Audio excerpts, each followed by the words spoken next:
लेकर चलते हैं अब आपको झारखंड के दुमका में। सीता सोरेन जो कि शिबू सोरेन की बहू हैं, उनको बीजेपी ने अपना उम्मीदवार बनाया है, चुनावी मैदान में है। और पिछली बार शिबू सोरेन को बीजेपी के कैंडिडेट ने 2019 में हराने का काम किया था। सत्यजीत दिखाई दे रहे हैं। सत्यजीत, क्या है माहौल दुमका का?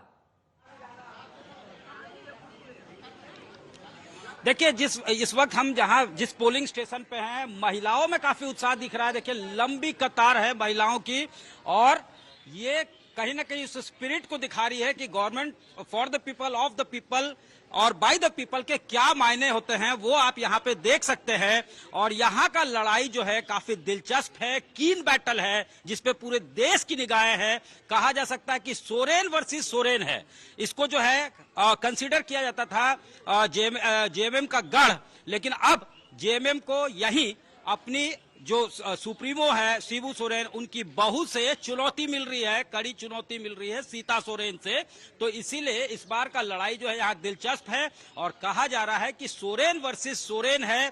3 सीटें जो है इस फेज में चुनाव यहाँ पे हो रही है झारखंड में, और तीनों संथाल परगना है, जिस पर कहा जाता है कि दबदबा रहा था। यहीं से महाजनी प्रथा के खिलाफ आंदोलन शुरू हुआ था, और लगातार लंबे वक्त तक कमांडिंग पोजीशन में ड्राइवर सीट पे जेएमएम जो है यहाँ पे रहा है। ऐसे सूरत में अब बीजेपी ने इनरोड्स बनाने यहाँ पे शुरू किए हैं। सीता सोरेन को ही उम्मीदवार बना दिया, जो सोरेन फैमिली की सबसे बड़ी बहू है। तो ऐसे में इनरोड्स बनाने की भी कोशिश, तो अपने किला बचाने की।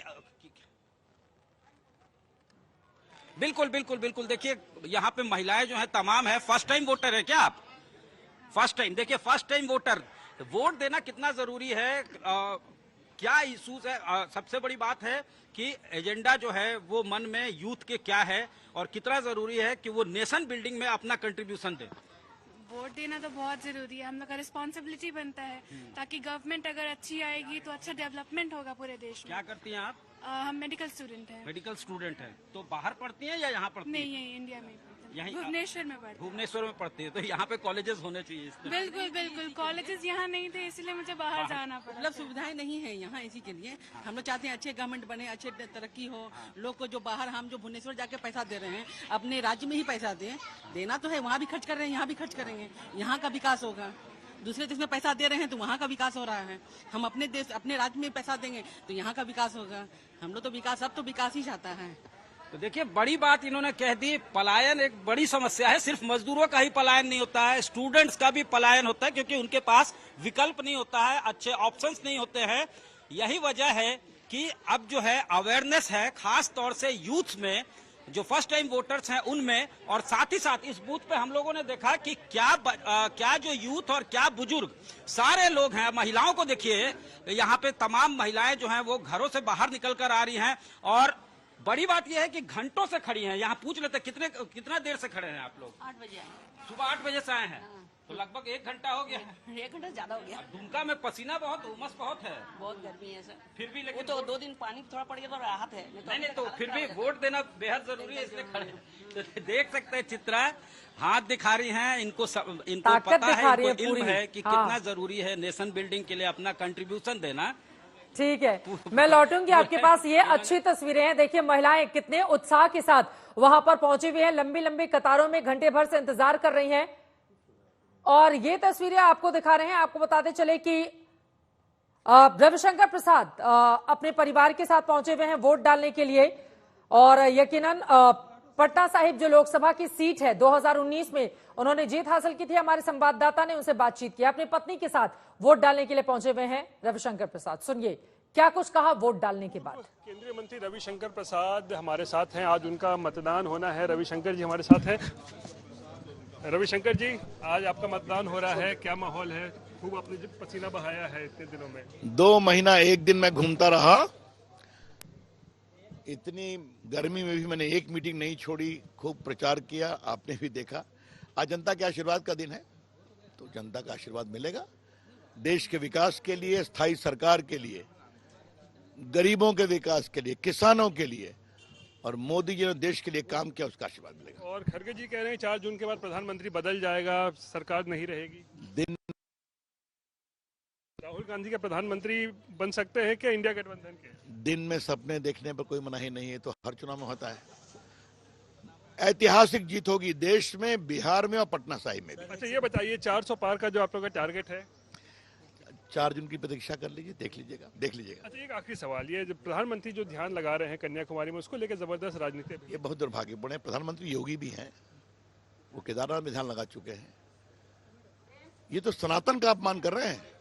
आप करिए, आपको हिम्मत है तो करिए, कहाँ मना ही है। लेकिन इस तरह का व्यंग करना ये शर्मनाक है। मैं बहुत भर्सना अपनी कर, जीत को लेकर कितने आश्वस्त है इस बार?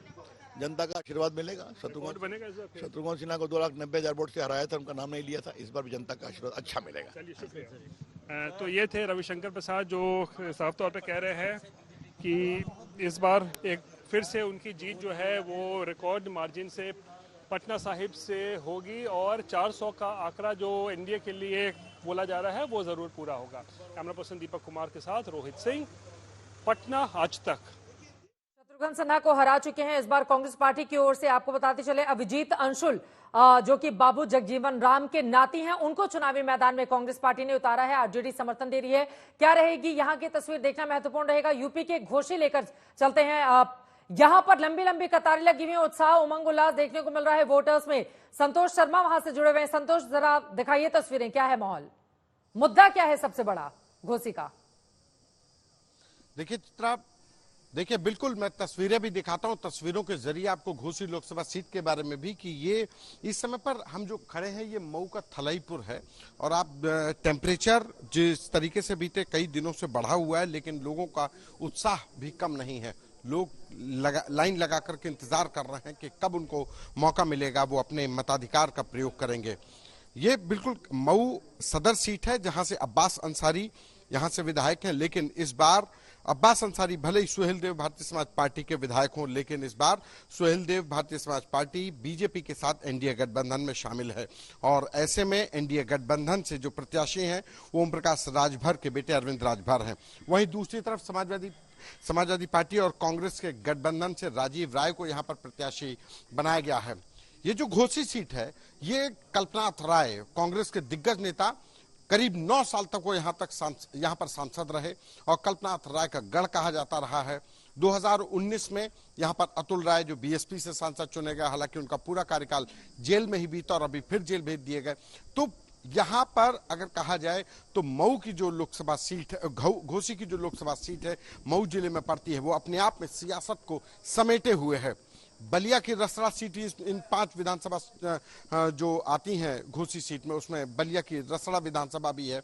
तो कहा जा सकता है कि मऊ की में जो सीटें हैं, जो 4 सीटें हैं, और बलिया की जो रसड़ा विधानसभा, ये 5 सीटों से जो घोसी लोकसभा का जो निर्णायक होगा वो अहम होगा। क्योंकि यहाँ पर सुहेल देव भारतीय समाज पार्टी का एक संसद के अंदर, अभी तक वो उत्तर प्रदेश में विधानसभा को लेकर के लड़ाई लड़ रहे थे, लेकिन अगर यहाँ से वो अपने भविष्य के लिए लड़ाई लड़ रहे हैं, दिल्ली की लड़ाई लड़ रहे हैं, और उत्तर प्रदेश की सियासत के लिए जो एनडीए गठबंधन है उसमें एक तरफ अनुप्रिया पटेल है,